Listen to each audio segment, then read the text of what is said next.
Whether it's football, basketball, hockey, or soccer, pregame rituals and habitual tendencies have always gone hand in hand with sports. But when it comes to the game of baseball, some superstitions are so deeply rooted, it would be taboo to ignore them. You don't touch a foul line going on and off the field. Most players that play baseball know not to step on the lines, like bad luck. One of the main ones I would say is if a pitcher's doing really well and has like a no-hitter or something, it's like big-time superstition just not to say he has a no-hitter going, because it seems like every time somebody says that, they end up getting a hit. As far as superstitious teams go, Southern Miss ranks near the top, and what may not be visible to the naked eye directly impacts a player's ability to remain focused throughout a game. Well, like before the games, I always put my left cleat on first, but I tie my right cleat first.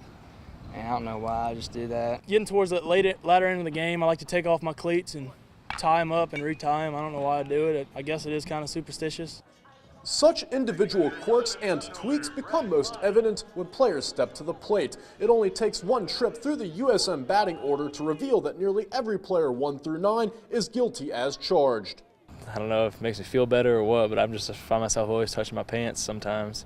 Tim Lynch always like licks his batting gloves. You know, I like to lick my gloves. I come up to the plate and I draw a cross in the box where I stand on top of. I've definitely noticed Austin has a lot of kind of things going on when he's hitting.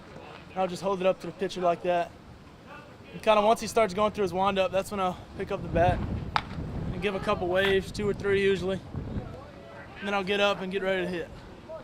And after the pitch is thrown, if it's a ball, if I don't get a hit or put the ball in play, I like to just look down at my feet, kind of play with the dirt where my front foot was, step out, and repeat the steps over again.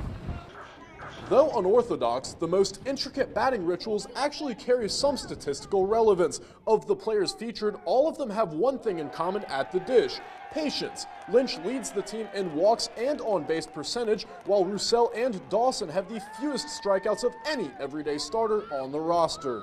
You definitely try to look for anything that can maybe give you that extra little confidence, and maybe it's a little superstition that just gives you a little bit more confidence in the box. That's why I like to do the routine, so whether you're slumping or not, you really have to focus on just doing the same thing you've always done.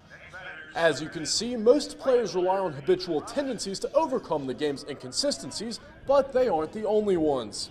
In the case of head coach Scott Berry and his alternating choices of footwear, superstition knows no boundaries as a coach and player. Coach Berry, I could say, is a little bit superstitious. Coach Berry has one. He likes to change his shoes if we lose. I don't know if you ever noticed that one. I was wearing black and gold, and we weren't doing very well, so I went back to a black and white pair. The night before I pitched, I always rubbed Bengay on my arm and slept with a long sleeve shirt. And believe it or not, I had really curly hair. So I always cut a curl off before I pitched, and apparently I must have pitched a lot because I have no hair left. So, but I always did that in Little League. So I think the older I got, the more I probably grew out of that.